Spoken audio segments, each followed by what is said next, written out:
بالله من الشيطان الرجيم بسم الله الرحمن الرحيم الحمد لله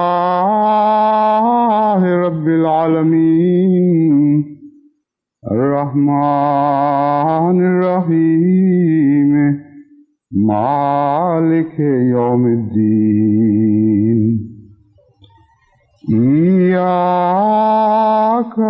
نعبد وإياك نستعين اهدنا الصراط المستقيم صراط الذين أنعمت عليهم صراط الذين أنعمت عليهم غير المغضوب عليهم ولا الضالين.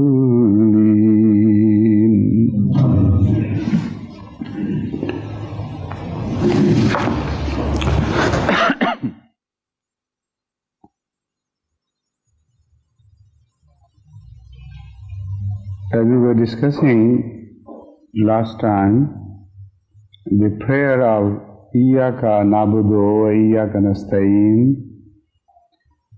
has ushered us into the high road of guidance, that is Sirat Al-Mustaqim. The word Mustaqim is to be better understood to fully realize the significance of Sirat Al-Mustaqim and the inherent dangers as well as the benefits attached to this path, which is called Al-Mustaqim. The word Qama has a different connotation from the word Istiqama. Qama means a man who is standing but who does not face any challenges. He is standing by himself quietly, calmly, effortlessly. All these concepts of efforts or opposition or tumbling down or winds blowing against someone, they do not exist. They do not come to one's mind when one just begins to conceive somebody standing by under the word Qama. He stood there and that's all there is to it. But when you describe someone standing by the word Istiqama instead of Qama, then so many other concepts also creep into this picture. Istiqama has a connotation of effort.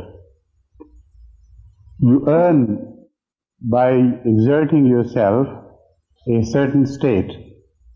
Otherwise, the word istiqama cannot be used. Istiqamat means to put in an effort to retain your position.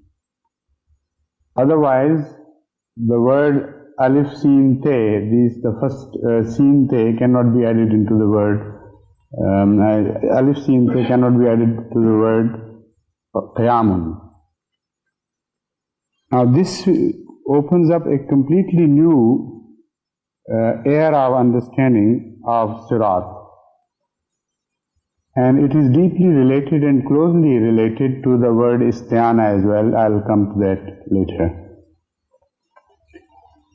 Here in this new concept of the word istiqama, what is Sirat Al-Mustaqim? Does Sirat Al-Mustaqim have any dangers to its remaining Mustaqim? Are there forces acting upon the straight path to bend it, to twist it? That is the concept which appears, and this is exactly how the Holy Quran wants to present it. Sirat Al-Mustaqim is not a straight road which remains straight road by itself and which does not have to be kept straight by some effort. A Al-Mustaqim is a road which has to be paid constant attention to, which has to be constantly and vigilantly watched and guarded. Otherwise, the road will go by itself, will be twisted and go astray. So this is the concept of the word Al-Mustaqim in one sense, and in another, there has to be someone to guard it and to keep it straight, otherwise it will tend to go awry. These two concepts are mentioned in some detail in Surah Kahf, in the first verse of the Surah Kahf, first verses of the Surah Kahf, where we read, Alhamdulillahi allazi anzala ala abdihi al-kitaba wa lam yajal lahu iwaja qayyimal liyunzira ba'san shadidan min ladunhu wa yubashshira al-mu'minina alladhina ya'maluna as-salihati anna lahum ajran hasanan makithina fihi abada. It paints a picture of the Holy Quran, this verse, as a book la iwaja lahu, in which you will not find any twistings. It's a straight book. But not only that, it is also qayyim. It keeps others straight and keeps other teachings straight as well. In this sense, Surat Al-Mustaqim, which has been given to us by way of Al-Quran, that is Al-Kitab, is not only a straight path, but a path which keeps other paths straight. How does it happen? The same verse which I have referred to explains further. قَيِّمَلْ لِيُنذِرَ بَاسًا شَدِيدًا مِنْ لَدُنْهُ وَيُبَشِّرَ الْمُؤْمِنِينَ الَّذِينَ يَعْمَلُونَ الصَّالِحَاتِ. It straightens the paths of the earlier people and gives them warning. Tells them, here you have gone wrong and here you are right. Also the glad tidings that here you are right. So it becomes, sits over the earlier teachings as a sort of judge and tells them where they have gone wrong and where they have, where they have not made mistakes, where they are in the right. So Al-Mustaqim, a book, in this sense a book which is on the right path, on the middle of the road, which has no twistings, and it is not only straight for itself, but also has the capability of straightening the earlier paths. Whatever of those earlier paths have been twisted out of shapes, it puts them back into shape. So in that way, the Holy Quran becomes the reference for the earlier books, and a rectifying factor is presented for the earlier books. It becomes a sort of touchstone for the teachings of the earlier books. In this regard, when you apply the teachings of the Bible to the Holy Quran, and while you study the Bible, you have a constant reference made to the Holy Quran where the similar teaching is mentioned, then you will fully understand what Al-Mustaqim means. It means a path which is so straight and which is kept straight, guardedly, that it becomes a reference book for other books earlier, which were revealed earlier. Wherever they have gone astray, you give a reference to the Al-Mustaqim, which is currently straight, and you will find where the earlier people have made the mistake. And moreover, it tells us that the books which were revealed earlier were not wrong. They were not twisted. The Holy Quran is a judge over the additional teachings which were added to the earlier books, or the subtractions from the fundamental teachings of the earlier books.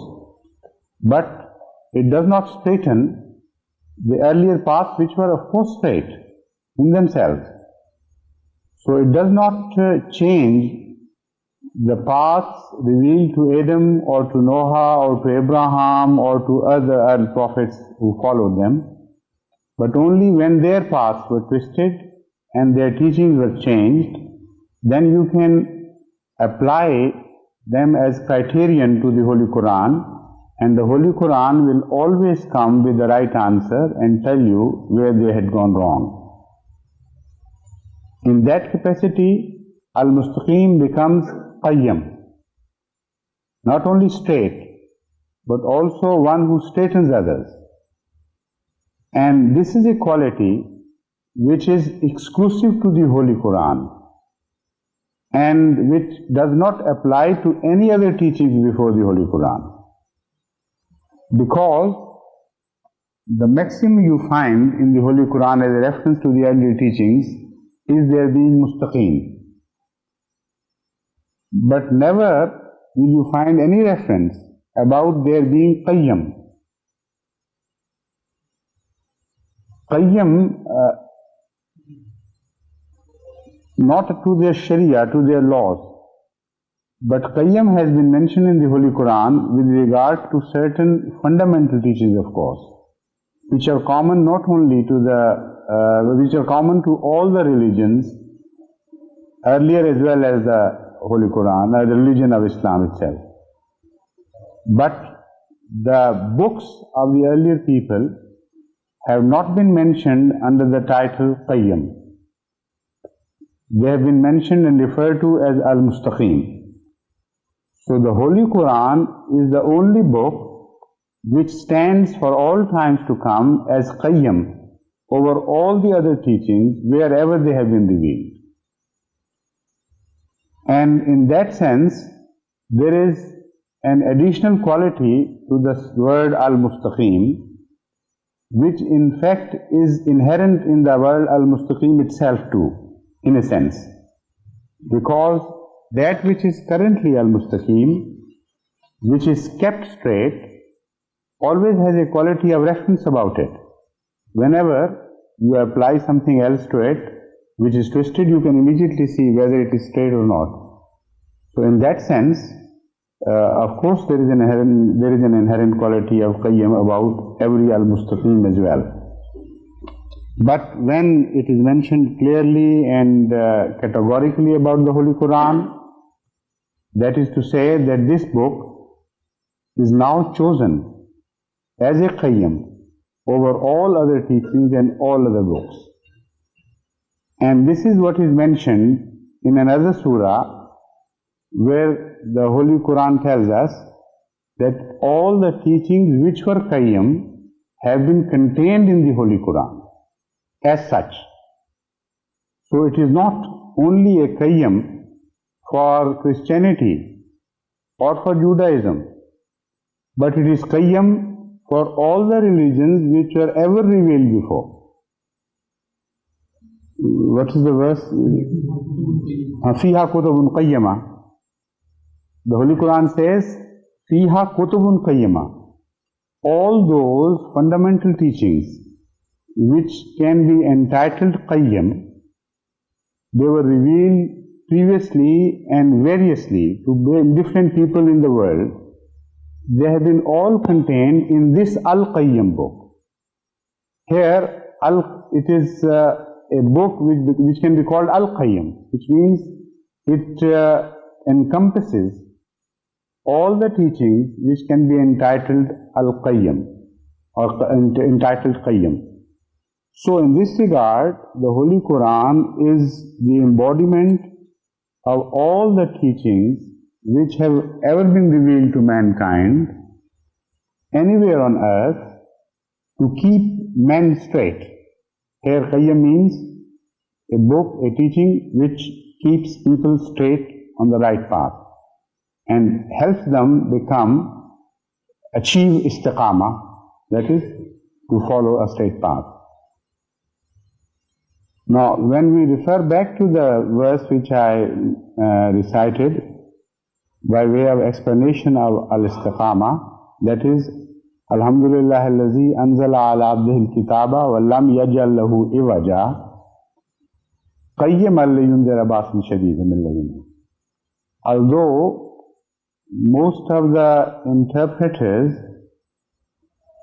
translate this verse applying the word la iwaja and qayyim only to the book, but it can be positively proved from the Holy Quran that this word, this expression la iwaja lahu, there is no twisting, no how do you call la iwaja, further explain? No, there is nothing crooked about it. La iwaja means there is nothing crooked. Most of the commentators, at least those I have read, they apply this only to the book, that is to the Holy Quran. While in fact, in the Holy Quran, not only the book, just in this verse, not only the book has been mentioned, but also the Prophet has been mentioned. Alhamdulillahillazi anzala ala abdihi al-kitaba. Abd is mentioned as Hazrat sallallahu alayhi wa sallam, the perfect slave to Allah. And the book, Al-Kitab, which is the perfect book. So two objects have been mentioned. Why to single out one object and apply the word La iwaja only to Al-Kitab and not to Al-Abd? I am convinced, and I can prove it from the Holy Quran, that this word La iwaja lahu as well as Qayyim both apply not only to the book but also to Hazrat sallallahu alayhi wa sallam as Abd Kamil, as a complete, perfect slave to Allah. Because, as I have also mentioned elsewhere, in Surah Taha, Hazrat sallallahu alayhi wa sallam, the Holy Prophet, is mentioned as one La iwaja lahu, who has no crookedness about him. Yattabi'una da'iya la iwaja lahu. Here, the epithet of la iwaja is mentioned to apply to Ahmadiyya sallallahu alayhi wa sallam, the Prophet of Islam himself. So the Holy Quran proves that the epithet la iwaja lahu applies both to the book and Ahmadiyya sallallahu alayhi wa sallam, the Prophet of Islam. So in that regard, when we return to Surah Fatiha and try to understand the meaning of Al-Mustaqim, we'll understand it better by the help of the following part of the verse, Siratal Lazina An'amta Alayhim.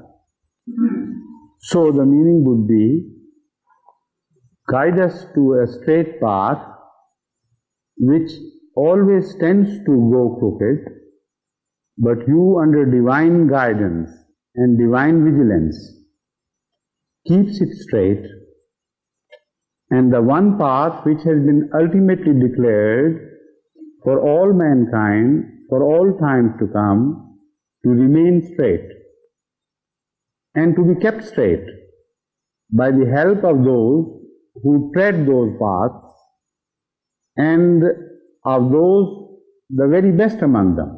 Anamta alayhim here would means the embodiment of all the people on whom you had bestowed your favors earlier, that is Hazrat Muhammad Mustafa sallallahu alaihi wasallam, who also is straight in his character, who has no crookedness about himself, who is like the book itself, a straight being who has been straightened by you, like the teaching has been straightened by you. This meaning has been revealed to us by Hazrat Masih Maud alayhi salatu wassalam, who tells us that the word Abdan has a quality of being straightened and being improved. And let me explain further. It's rather difficult to explain. Hazrat Mirza Tahir Ahmad gives us the picture giving reference to the word ab as even before that, Hazrat Mirza Tahir explains that the Arabs use the idiom tariqum muabbadun or tariqam muabbadan, which means a path which is made perfect. Both Marun as well as tariq. Hazrat Mirza mentions both words Marum Muabbadun and Tariqum Muabbadun, so I took just one. It's one and the same thing. Yes. So the Arabs use the word Marum Muabbadun or Tariqum Muabbadun to express or to create a picture of a path which has been trodden very extensively. Hazrat Masih Maud has developed this theme further, and he says that here it is meant to be a path which has been not only trodden but made worthy of treading by extensive work over it, so that it's leveled out, it's kept clean, it's cleared of all pitfalls. So it is just made fit for traveling. So as the path which is muhabbat has the qualities of being leveled and made fit, and every attention is paid to it, and so on and so forth, so the abd has all these qualities in himself. So al-abd, that is Hazrat Muhammad Mustafa sallallahu alaihi wasallam, has been straightened, has been made level, has been improved, has been made flawless for presenting him as a model, as a perfect model to mankind, as a paragon of virtue. So here abd, according to Hazrat Masih Maud as applied to Hazrat sallallahu alaihi wasallam, has the same qualities as that of path.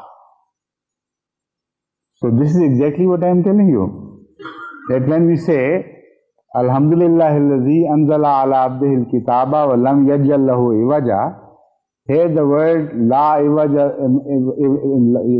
lam yaj'al lahu iwaja qayyaman liyunzira ba'san shadidan, both these expressions apply to both the book and the bringer of the book, the one on whom the book was revealed, to whom the book was revealed, that is Hazrat Muhammad Mustafa sallallahu alaihi wasallam. So in that sense, we conceive of Sirat-e-Mustaqim as a straight path which has been laboriously made level, and all the dangers of the path have been removed, which has been kept straight, and a vigilance is devoted to this path constantly. And whenever dangers appear on this path, someone who is vigilantly watching over the path sees to it that the dangers are removed, the pitfalls are removed, it is kept level. This is Al-Mustaqim. And it has been trodden by those who were made Al-Mustaqim by God Himself, and who became models for those who were to follow them on this path. And of all those on whom Allah had bestowed His favors, the very best, the very highest, the most perfect, that is Al-Abd Kamil, Hazrat Muhammad Mustafa sallallahu alaihi wasallam. He is leading this path, and he is not only straight in himself, but he is also a watch over others to keep them straight. In this regard, he is not only called Al-Mustaqim but Al-Qayyim. And according to the Holy Quran, this is expressed in another way as well, where Ahmad sallallahu alaihi wasallam is described as not only a shaheed, but a shaheed over all other prophets. a shaheed over the whole mankind. And in this regard, his status rises above all other prophets to a degree of excellence which can apply only to him himself and which cannot be conceived in any other human being. The Holy Quran tells us that as subordinates to the Qayyam, we have also a task to perform, and we have to be guard against evils in all mankind. We are to be made guardians over the whole mankind, that is Shaheed. And similarly, the prophets have been declared in the Holy Quran as guardians over their people. And Hazrat sallallahu alaihi wasallam has been declared in the Holy Quran as guardian over all the prophets. So this is the quality of Qayyam as well as Shaheed, as well as the one who treads the straight path and so on and so forth, which has been embodied or concentratedly expressed in the expression Sirat al-Lazina an'amta alayhim.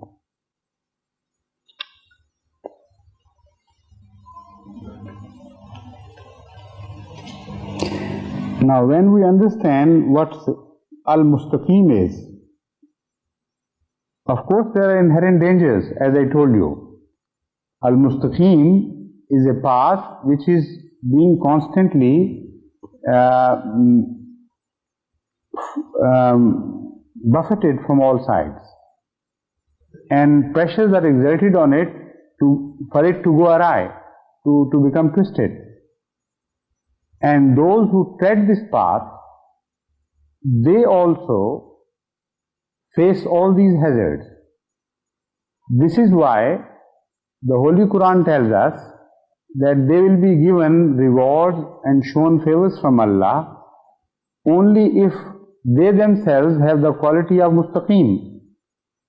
This is why we are told in the Holy Quran, إِنَّ الَّذِينَ قَالُوا رَبُّنَا اللَّهُ ثُمَّ اسْتَقَامُوا تَتَنَزَّلُ عَلَيْهِمُ الْمَلَائِكَةُ أَلَّا تَخَافُوا وَلَا تَحْزَنُوا. Those who claim that Allah is their sustainer and their Lord, just by making that claim, they are not rewarded anything. They are not shown any favors. ثُمَّ اسْتَقَامُوا. The very claim that Allah is our sustainer and He alone is our Lord has inherent dangers.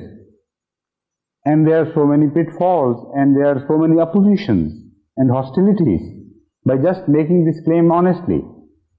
So those who show the quality of istiqamah, the same word mustaqim comes to one's mind. So those who tread the path have also to be mustaqim. Otherwise they cannot tread that path. So mustaqim is not only a quality of the path, but also of those who tread that path. Because the Holy Quran tells us, إِنَّ الَّذِينَ قَالُوا رَبُّنَا اللَّهُ ثُمَّ اسْتَقَامُوا.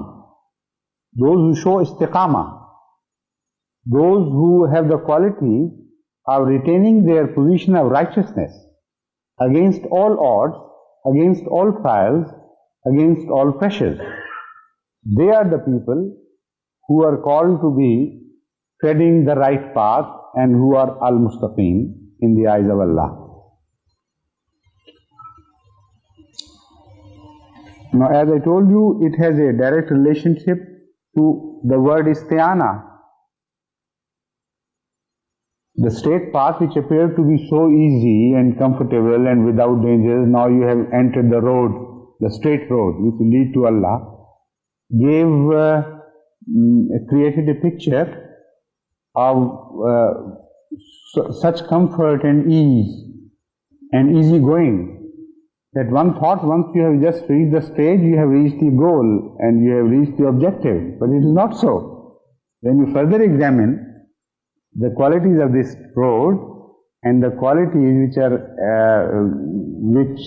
are expected to be possessed by those who tread the road, then it becomes a very difficult task to keep the religion straight. That is one thing.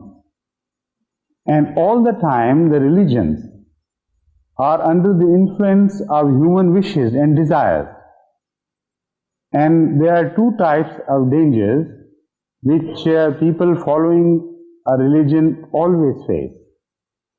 There is one danger that people who are crooked in their attitude and their minds, those who are bad in their conduct, instead of admitting their sins and confessing that it is they who are wrong, they want to justify their actions by turning the path which they are treading into a crooked path, so that there is apparently no contradiction between the path and their actions. So this is how they begin to change the teachings of religions. This is the phenomena which has been mentioned in the Surah Fatiha, and which is a phenomena which will observe operative in all ages, in every religion. The main reason, the fundamental reason for changes in religion where they could not remain straight is the influence of those people who were crooked, and they wanted the path to appear crooked so that to an observant eye there would be no contradiction. So when they commit a sin, they say this is exactly what Allah wanted us to do. This is the path. So we are pious people.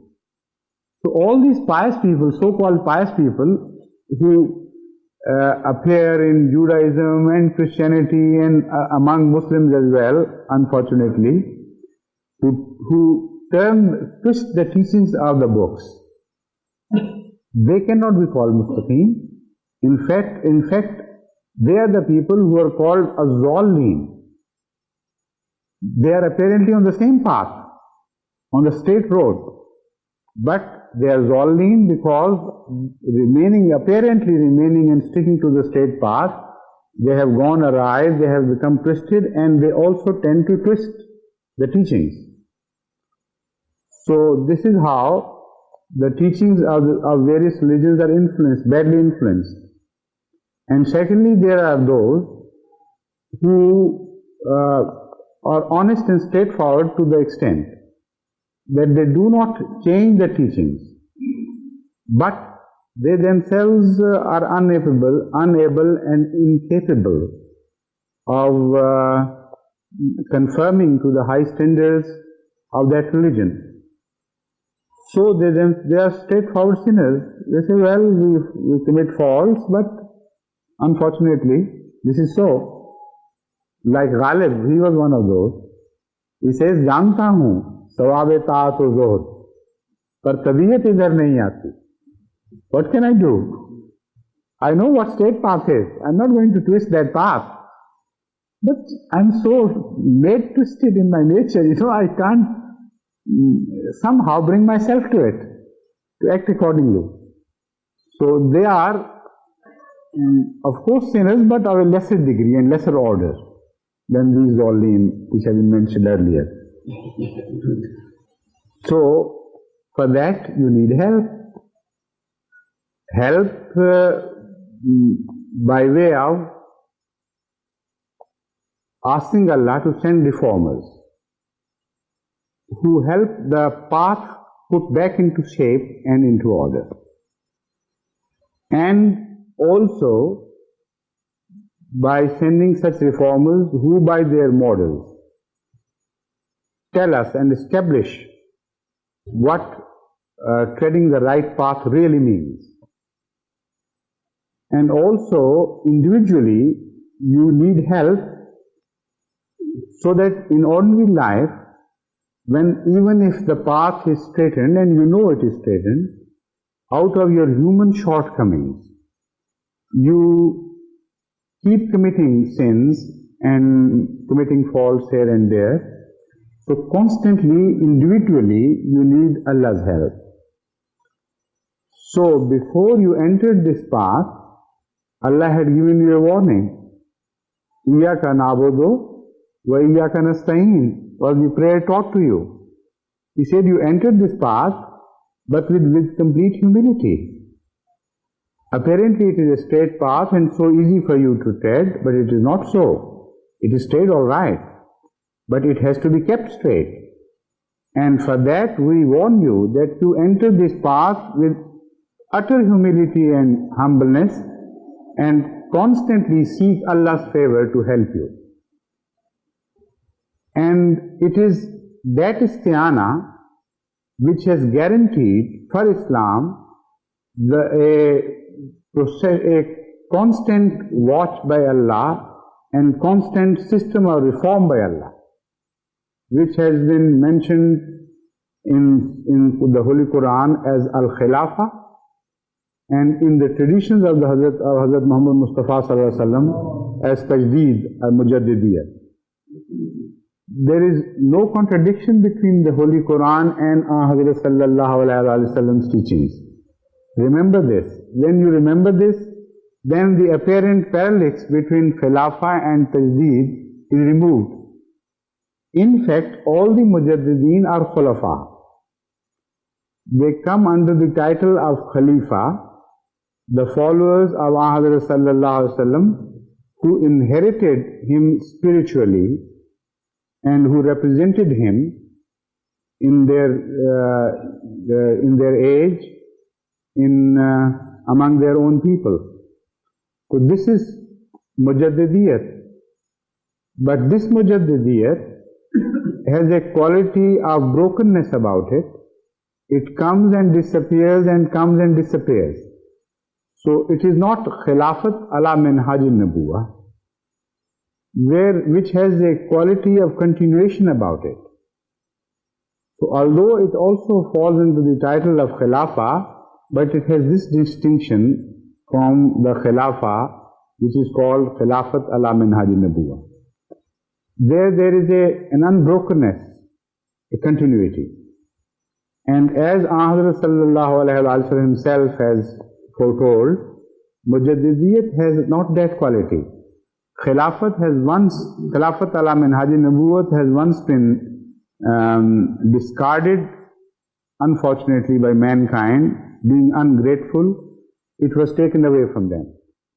So, to keep the path straight and to fulfill the praise of Hazrat Sallallahu Alaihi Wasallam, who was constantly seeking Allah's help when he said, Iyyaka nasta'een, Allah has bestowed this favor upon the Muslims, that despite the fact that once they were ungrateful and they could not keep and possess the inam of Khilafat with them in its most excellent form, that is Khilafat ala minhaj al-Nubuwwah, Allah has promised them to bestow this inam again and again to them for the purpose of reforming the path of Ahmad Sallallahu Alaihi Wasallam, which would be twisted later on by those people who would apparently be treading it.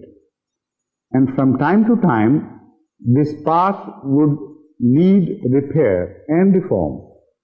And for that, Hazrat Akram Sallallahu Alaihi Wasallam promised us that Mujaddideen would appear at the turn of every century. Reformers of some sort, who will not be reformers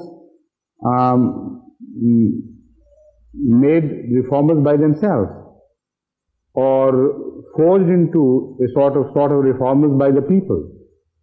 There would be different type of reformers. There would be reformers appointed by Allah and entirely made by Allah for this purpose. So Hazrat Akram Sallallahu Alaihi Wasallam promises that this will continue till a time until Masih Maud would appear and Imam Mahdi would appear. Then again, according to the prophecy, ثُمَّ تَكُونُ خِلَافَةٌ عَلَى مِنْهَاجِ النُّبُوَّةِ, then the word Khilafah, which is mentioned in the Holy Quran, in its most excellent way, in its most excellent application, would take over once again, and the reformers which you have been promised would take over in the form of Khilafat ala Minhaji Nubuwwah once again, and this would continue. So there is no contradiction. Some Ahmadis raise these questions: what is the relationship between Mujaddidiyat and Khilafah? And once Khilafah has appeared and re-established as an institution, will Mujaddideen come again or not? What will happen to the prophecy of Hazrat Sallallahu Alaihi Wasallam, that at the turn of every century there would be a Mujaddid? All these questions which arise out of a lack of understanding of the whole phenomena. One has to start with the premise that there is no contradiction between the Holy Quran and Hazrat Sallallahu Alaihi Wasallam. And when you understand this, then no contradiction can ever appear between the tradition and the verses of the Holy Quran. So the whole concept is based on wrong notion. The Khulafa themselves are Mujaddideen, they are the fulfillment. And if there is a danger, in spite of the presence of Khulafa, of things going wrong or tending to go wrong, so at the end of every century, that Khalifa will be given special power and special qualities by Allah to put these things right again. So he will be an embodiment of both the verse of Ayatul Khilafa as well as the tradition promising the Mujaddidiyat. So there is no question of any contradiction between these two. And this is Surat Al-Mustaqim, which we have been promised by Allah in Surah Fatiha. A sirat, a path, which will be kept straight for you for all times to come, inshallah, with the grace of Allah. Only there is a warning that you have to keep praying to Allah with complete humility. Otherwise, there is always a danger of your being responsible for turning this path crooked because of your own crookedness. So pray to Allah that He may keep you straight, and so that you are capable and worthy of treading the straight path without adversely influencing the path you are treading, without being a source of danger to that path, like the rash drivers and irresponsible people who drive vehicles of some sorts. They sometimes pose dangers to the straight path as well. And sometimes they turn it crooked, or at least they tend to, by hitting against the fences. And you see the signs of those crookednesses. And if there is no guard, they may break the fence and also forge a new path, shooting out of that road, creating thereby a confusion. This is the process of decay which has been mentioned, without mentioning in so many words, under the word Al-Mustaqim, a path which has to be kept straight, with effort, with constant vigilance. This is Al-Mustaqim.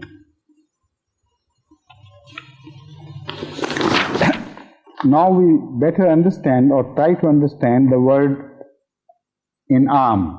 An'amta alayhim is the key point, is the most fundamental word mentioned after the attributes of God. Because here the attributes of those people are mentioned who were the recipients of the favors from Allah, who in fact were the reflections of attributes of God. So all the four attributes of Allah which have been mentioned earlier are now mentioned in one single word, An'amta alayhim. One single expression, I should say, An'amta alayhim. So all these attributes now focus on one single word or one single expression. So this is the most important expression after the prayer Iyyaka na'budu wa Iyyaka nasta'in, on which we must concentrate and we must fully understand what it means. First, let me turn to Lughatul Arabiya for help. An-Niamah, according to Imam Raghib in Al-Mufradat, is al-halatul hasanatu, a condition or a state of well-being, of goodness, of excellence. An-namatu is a life of ease and comfort. Al-inamu isalul ihsane ilal ghairi, flow of benefit and flow of favors from one person to another one. Now comes a very interesting quality of the word inam, which will present the picture which has been painted by Surah Fatiha so far in a completely new light. And suddenly we begin to see the things and understand the position of man as it is, as he occupies in the universe. Because it's a very interesting observation made by Al-Mufradat and also by other scholars of Arab scholars.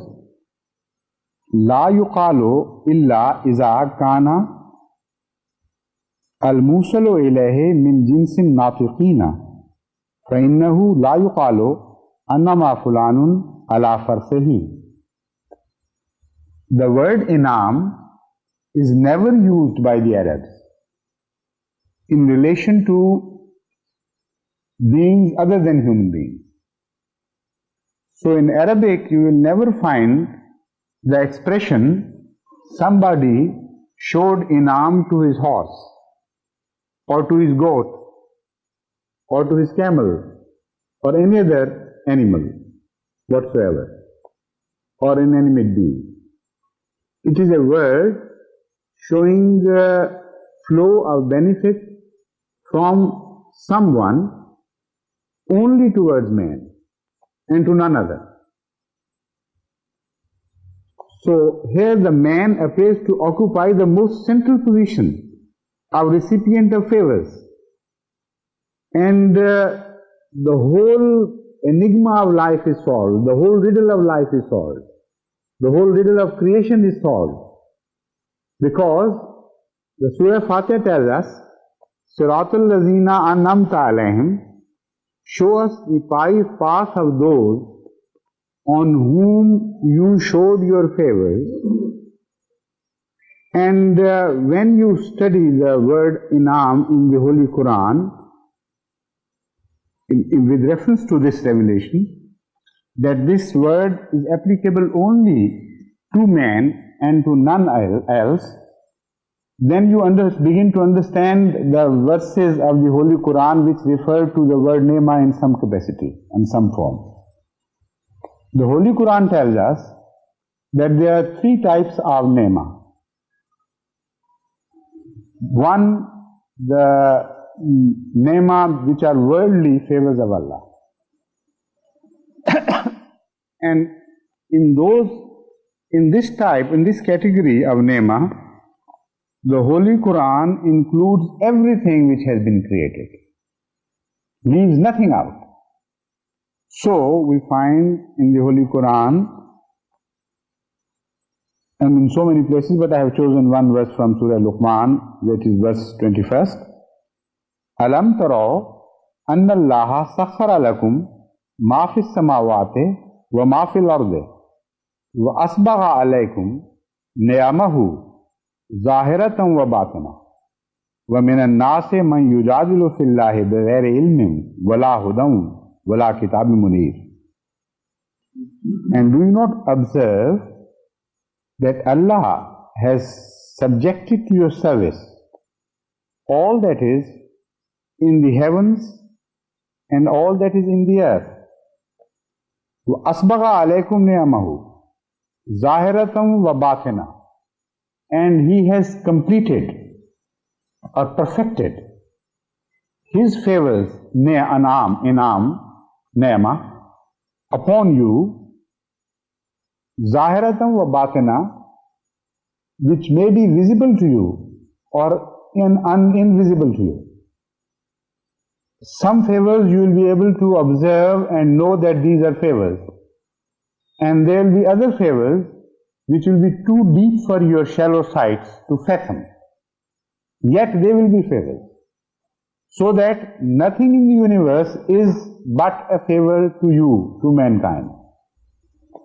So the subjugation of the whole universe, the heavens and earth, and all that is within them, whether apparently they look like favors to you, or you miss the import of their creation, of the philosophy of their creation, and you don't understand, take them to be favors, still, this is the declaration of the Holy Quran, they are all favors. And they are created for the sake of mankind, because the word inam cannot apply to any being other than mankind.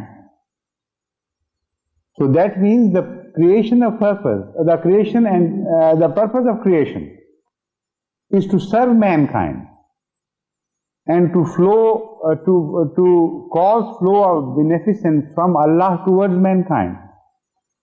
So all these animals, all these creatures and the dead beings which seem to receive some favors, although they receive sort of favors from Allah, they are not the objects of those favors. The objects of favors is mankind.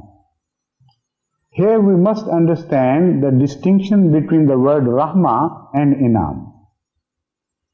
Rahma has a much wider application. Rahma has an application which does not leave anything out from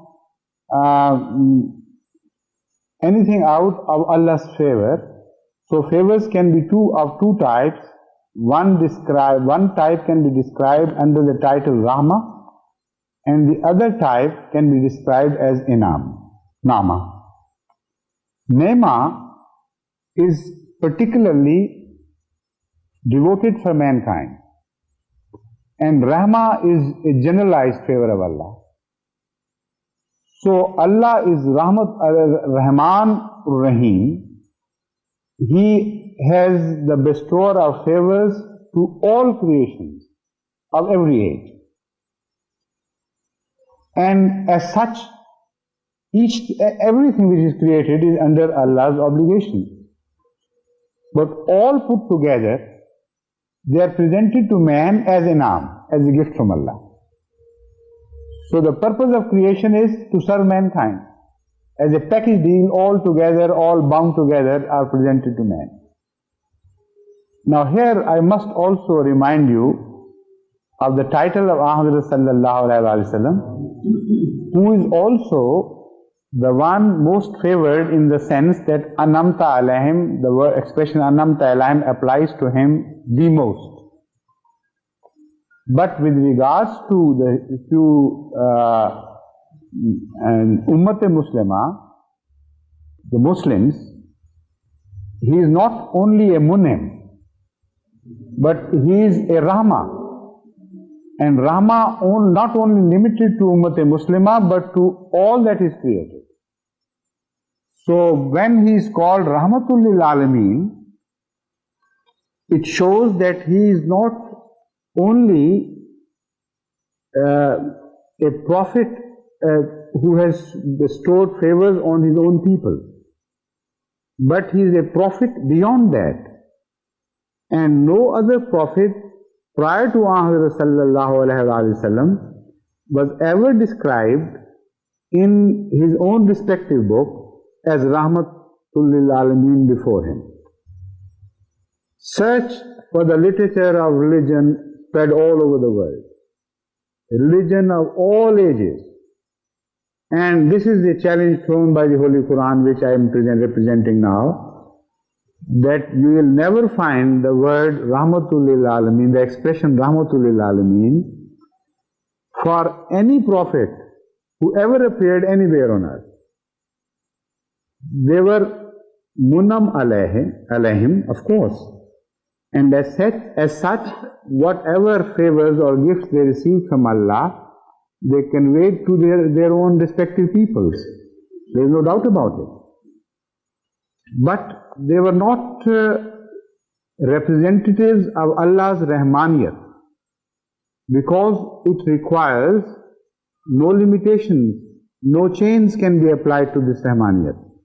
When a being is declared as representative of Rahmaniyat, his favors cannot remain limited to one people and one race, nor to one age.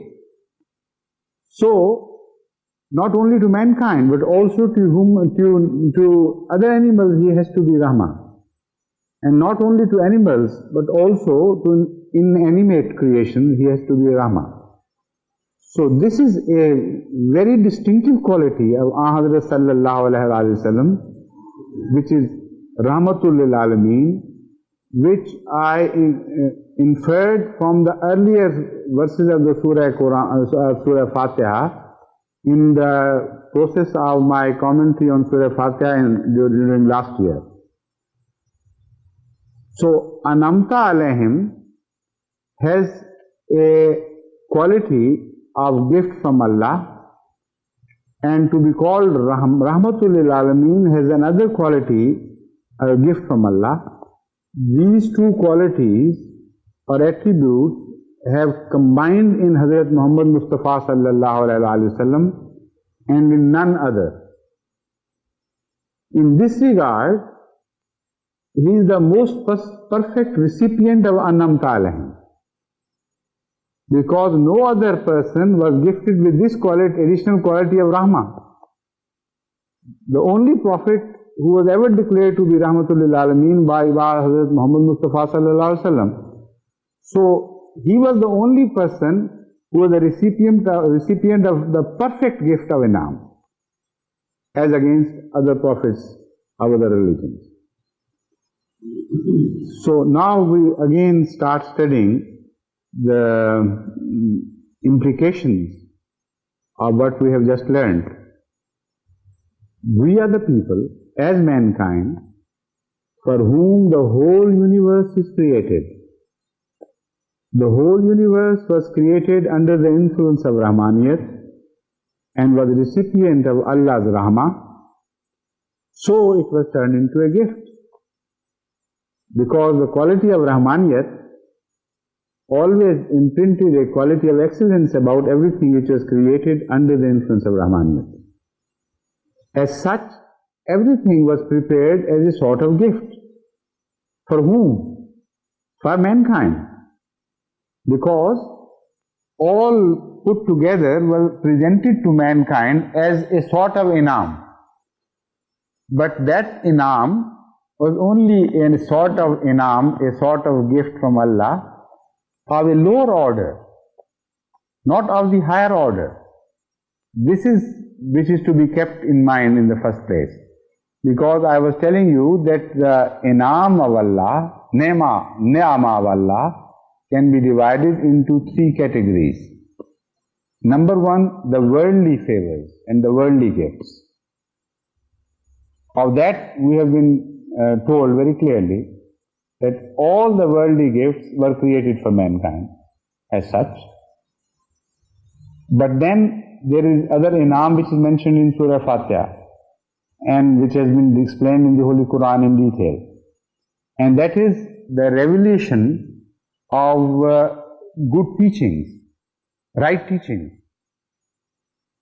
a law for mankind, a code of conduct for mankind, which will improve the quality of mankind, will take in mankind from a standard, from a position, and further improve it to a higher degree.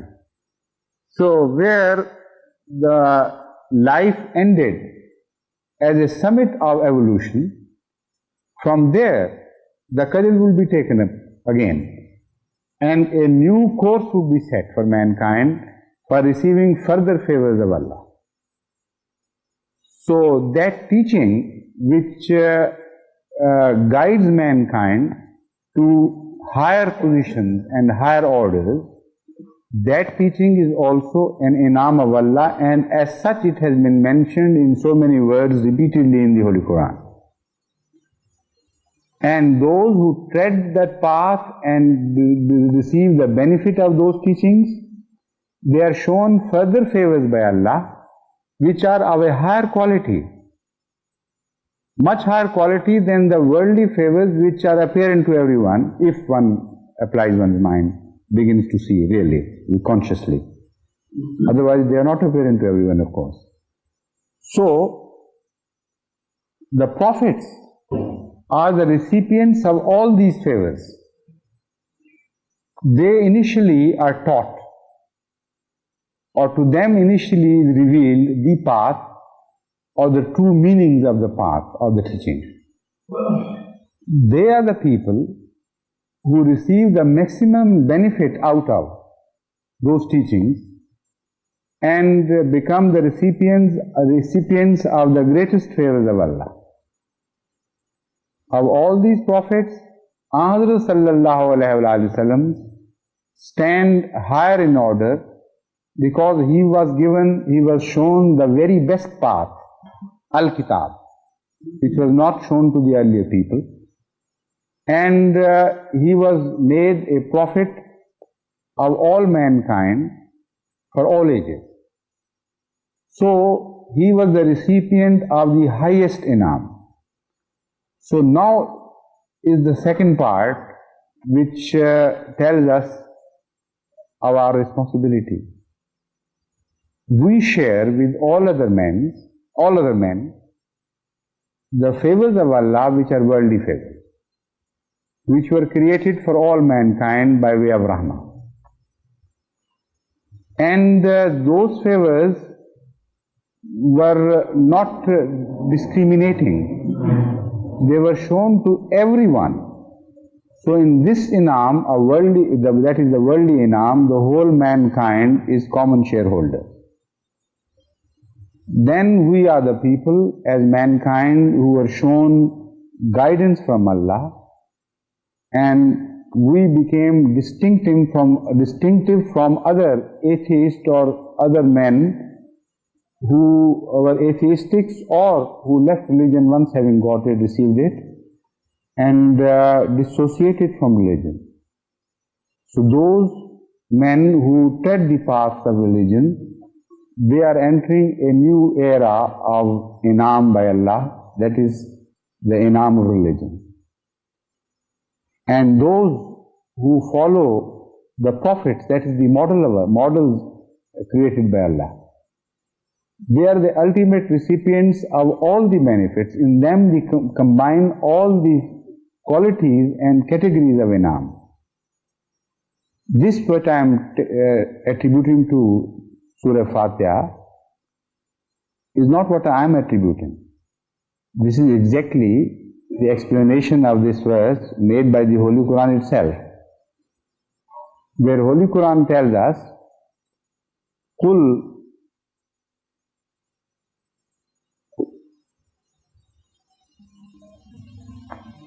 man harrama zinatallahi allati Qul man harrama zinatallahi allati akhraja li ibadihi wa minat tayyibati min ar-rizq Qul hiya lillazina amanu fil hayati dunya khalisatan yawm al-qiyamah.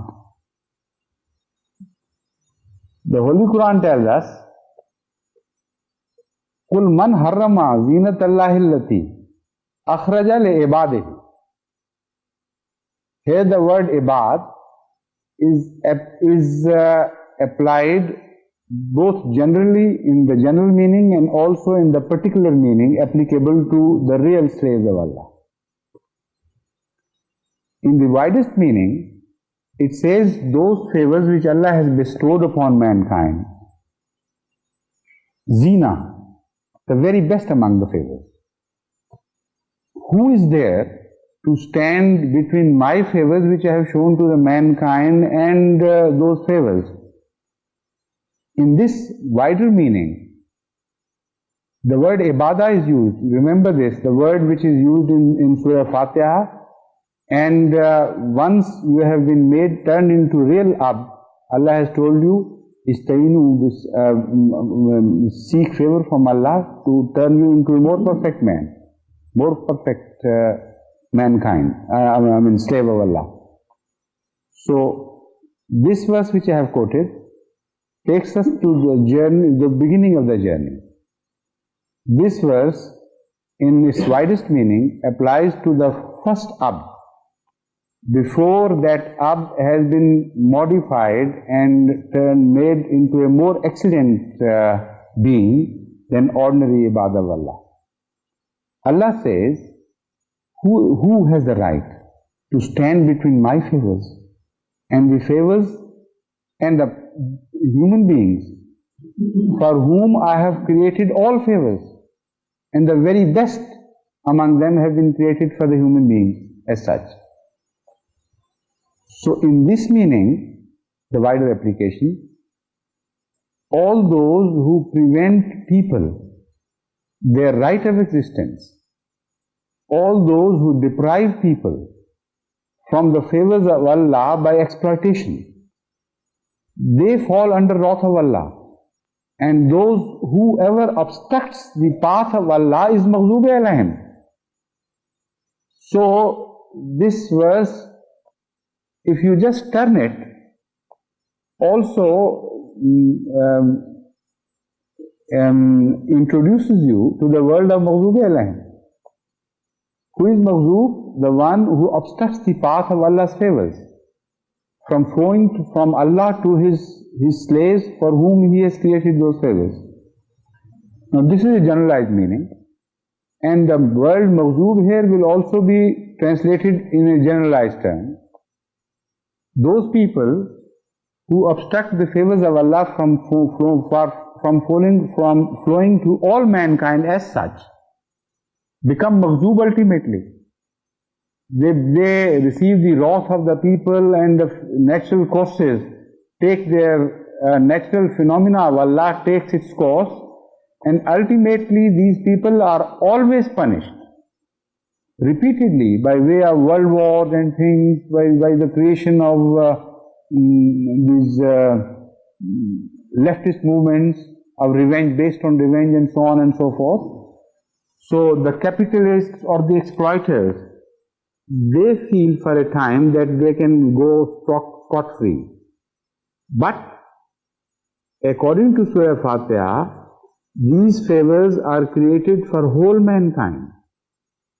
Man is the recipient of Allah's favors. And whoever obstructs the path, he will be turned into a sort of maghzoob.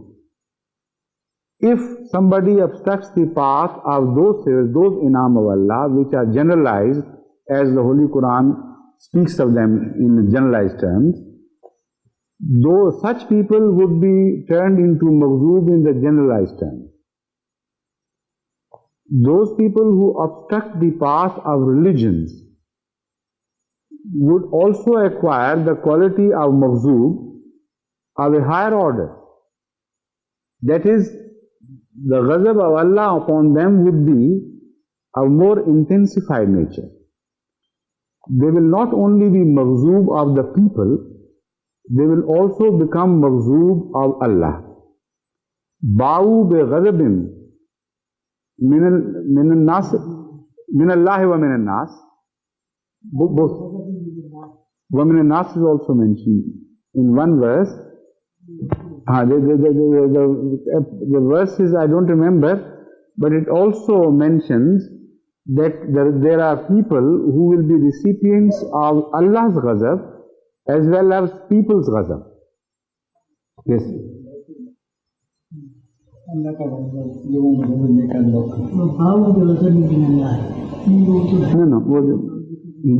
but anyway, there is a verse, I don't remember it, I'll find it out. Inshallah, I can tell you tomorrow what verse it is I was referring to. But here,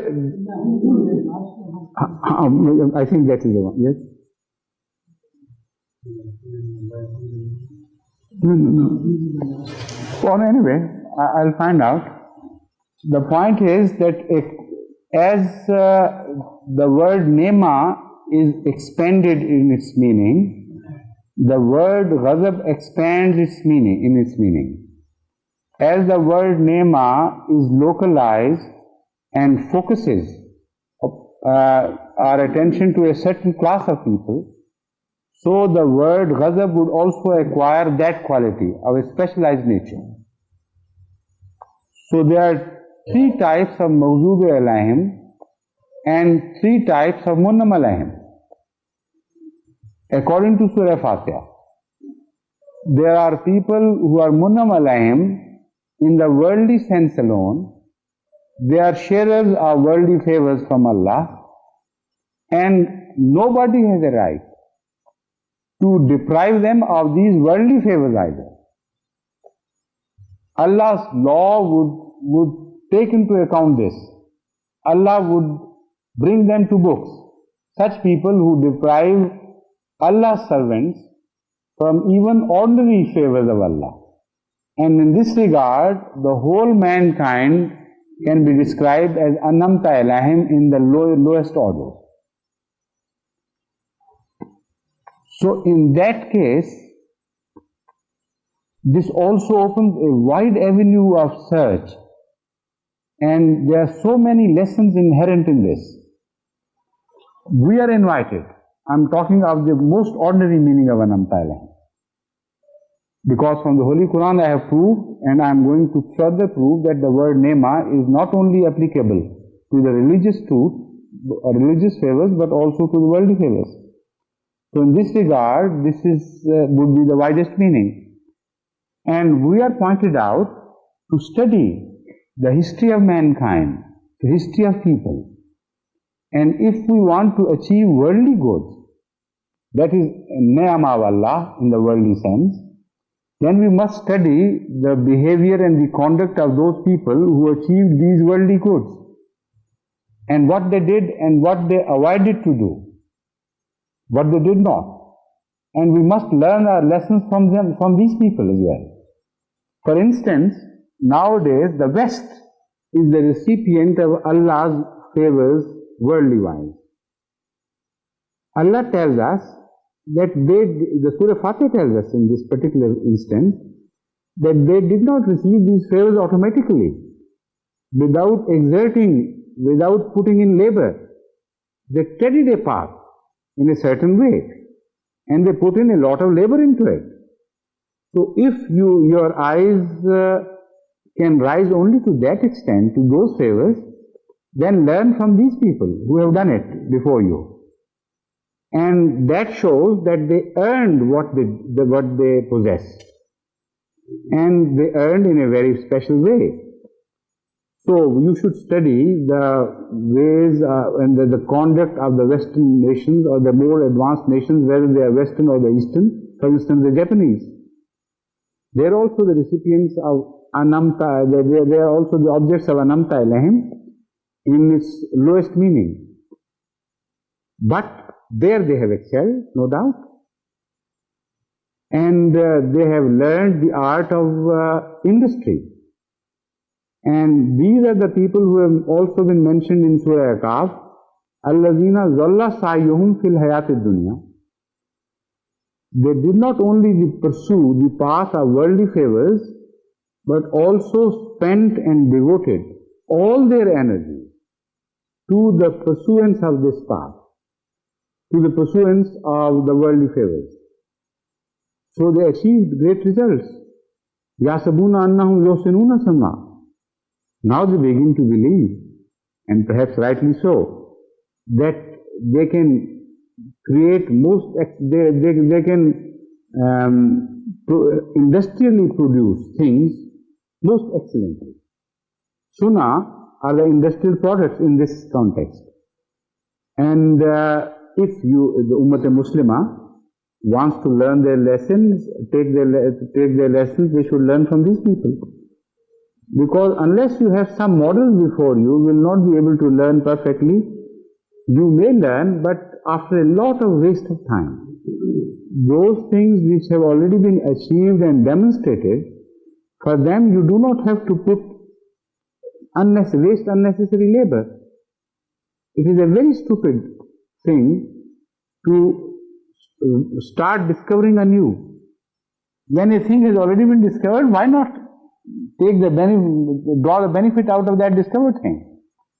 This is why Hazrat sallallahu alaihi wasallam has condemned the attitude of rejecting goodness wherever it is found because it has been earned by people who are different people than you.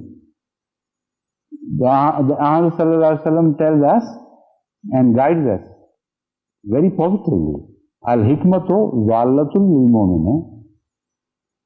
The word of hikmah, the wisdom, is like a lost property of a believer. If the wisdom is to be found even among the zallin, among those who have gone astray, the wisdom itself can never be turned into a rejectable commodity. You cannot reject wisdom, you should not reject wisdom because it comes from a lowly people or from an enemy, from the enemy camp, from hostile people. This is, take it, accept it as your own property. And Surah Fatiha has spoken of this so clearly about to us and demonstrated this fact to us, that you do not only follow the path of those who have earned Allah's favor in any regard. No distinctive line is made between the worldly favor and other favors. But also seek Allah's prayer, seek Allah's help to guide you to that path and also to teach you how to learn these things and to give you courage and strength to follow these things to perfection, following the examples of those who have earned those favors. But this is the most ordinary meaning of the word inam. But unfortunately, this is the meaning which is known to the world, and they stop their journey at it. Again, the same verse which I referred to earlier, which is in Surah Kaf, Alladhina zalla sayyuhum fil hayati dunya. They have been described as aqsa inama. Yeah, I'm coming to now. Yes, exactly.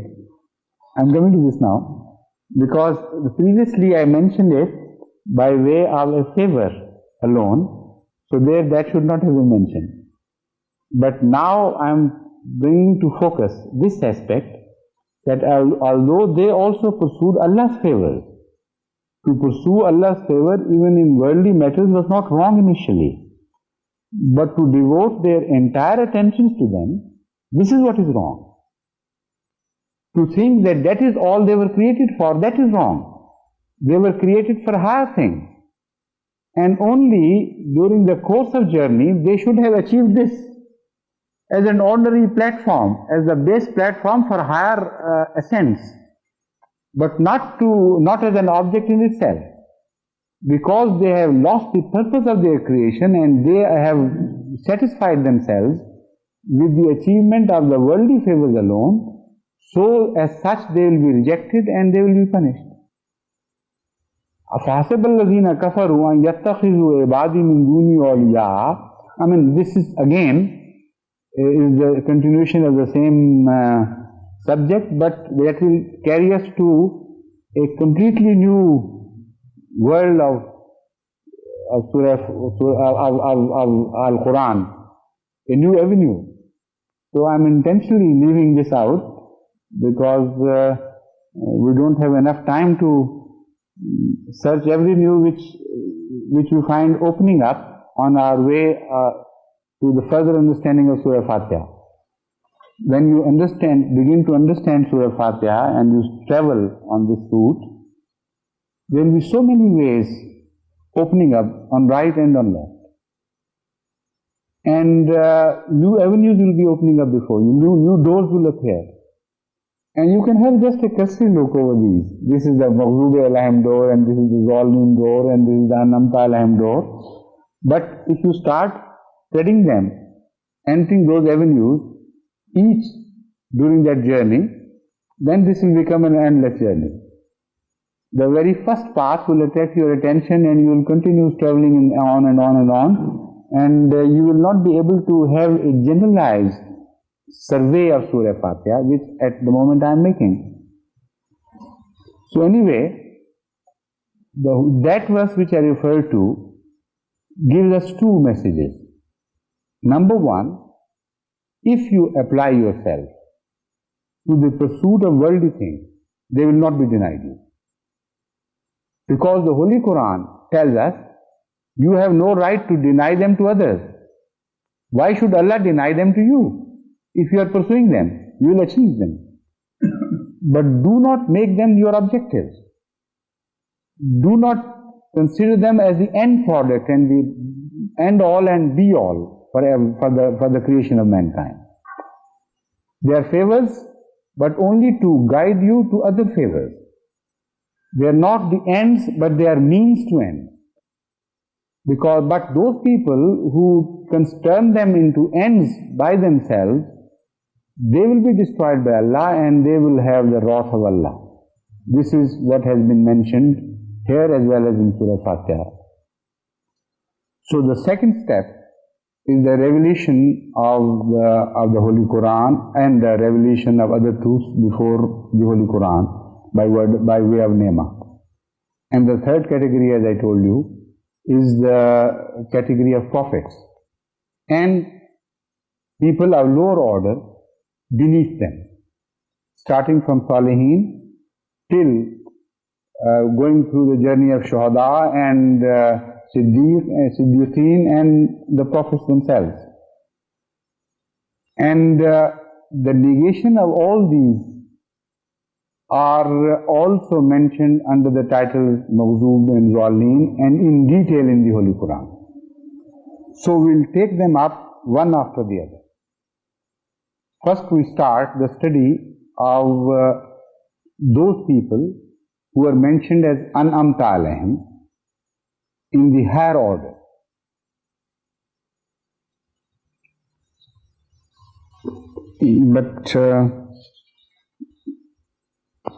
But let me first tell you another thing. Although Allah's favors under the word In'am have been mentioned extensively in the Holy Quran, applying to different positions and situations and objects, I have chosen a few illustrations to show to you. And also I have chosen a few illustrations from the Holy Quran to show how these favors can be turned into ghazab and zalala.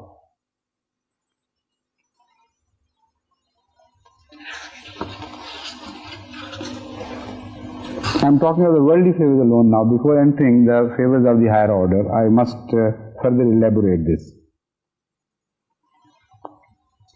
The Holy Quran tells us, Al-Fatih, verse 4, Ya ayyuhan nasu zkuru ni'matallahi alaykum, hal min khaliqin ghayrullahi, yarzuqukum minas samai wal ard, la ilaha illahu, fa anna tufakun. O mankind, remember Allah's favor upon you. Hal min khaliqin ghayrullahi.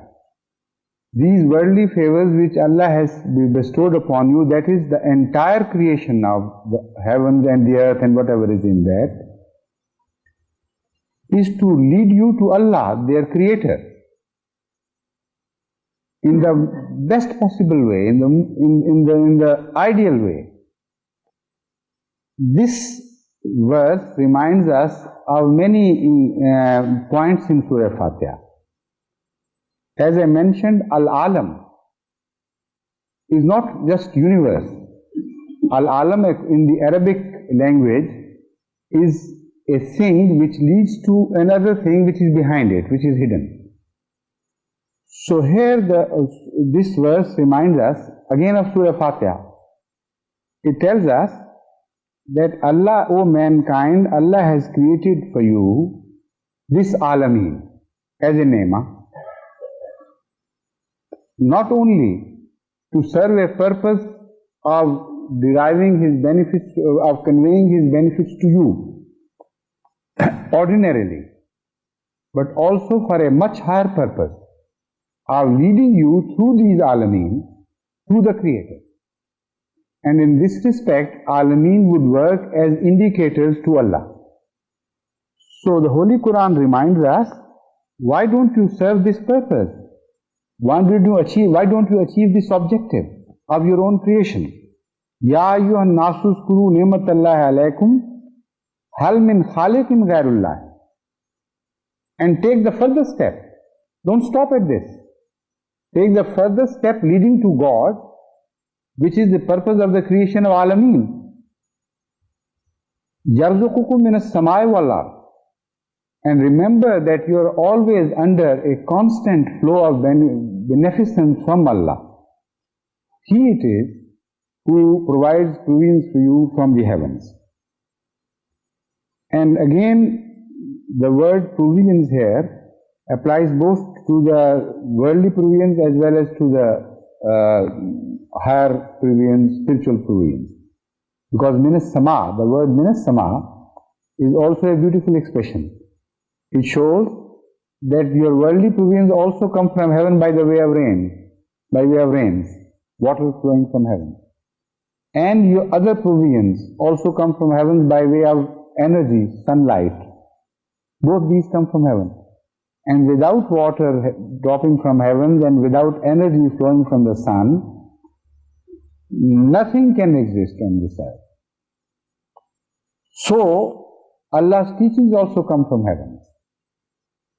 And those who help you draw the maximum benefit out of those teachings, they also come from heaven. Hazrat sallallahu alayhi wa sallam is referred in the Holy Quran as having, Allah has anzala him, that is, Allah has descended him from heaven.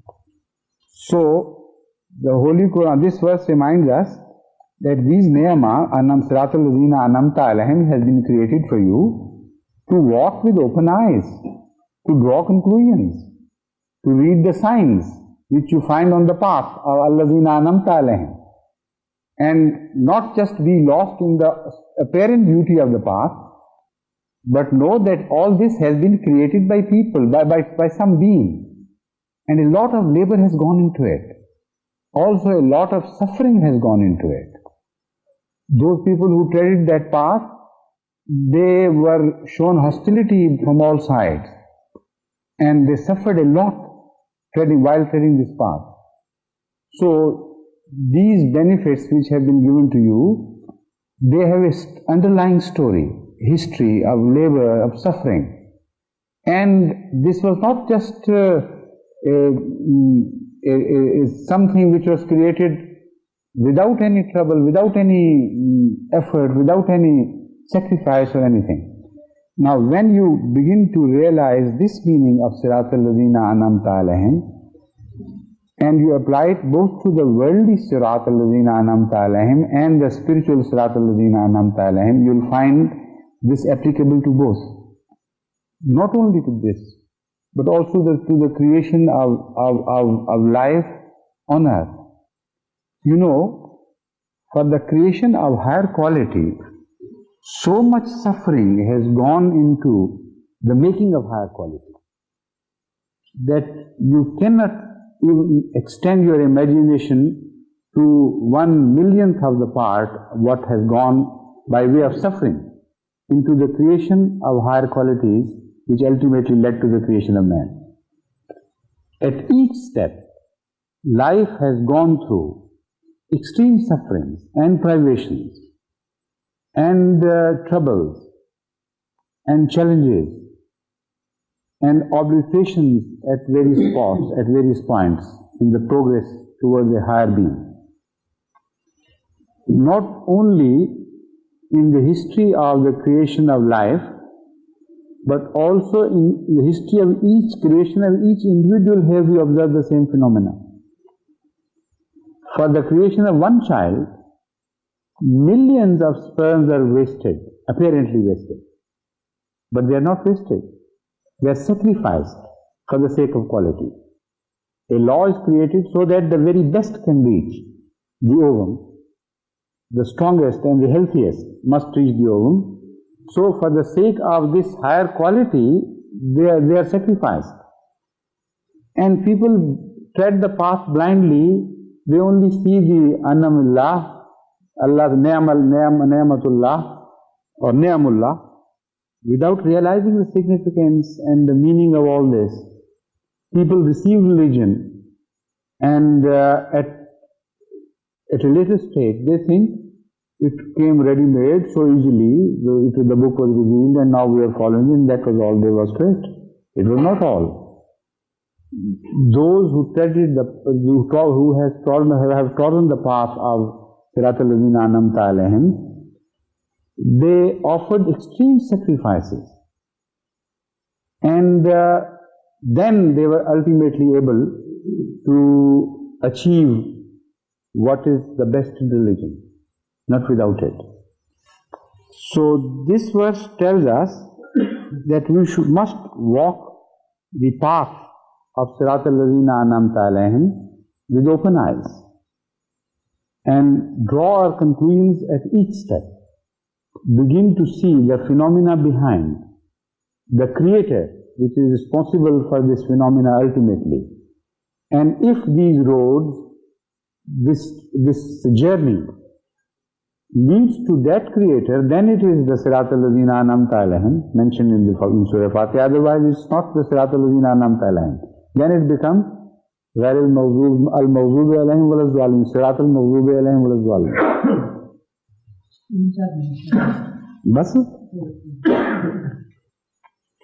The entire phenomena of nature is described as a noun. ألم تر أن الفلك تجري في البحر بنعمة الله ليريكم من آياته. Don't you see the sailing of ships, the boats? There also Allah's gift, inam. ليريكم من آياته again. Inam not as an object in itself, but as a leader to Allah and to His signs and to greater favors which are hidden behind. So each favor of Allah hides behind it another favor. If you stop at the apparent, the first favor, then you become maghzoob or zaleen, whatever the nature of your error be. If you continue traveling into the favors behind, then that is Sirat al-Ladina An'amta alayhim, which has no end to its journey and which will lead to God ultimately and which constantly leads to God. Each step is to God and in God. Both these expressions are mentioned in the Holy Quran. Alladhina jahadu fina. That tells us that your journey is not towards a goal which you are not achieving, or which you will achieve, which you are not achieving during the passage of the journey, for which you are only promised at a later stage. But your journey has a dual nature. It is a journey fina, in us. You remain achieving your objects continuously with us, and also you keep traveling towards us, that is to a higher understanding of us and a more perfect understanding and realization of God. So inshallah, baki, yes, tomorrow.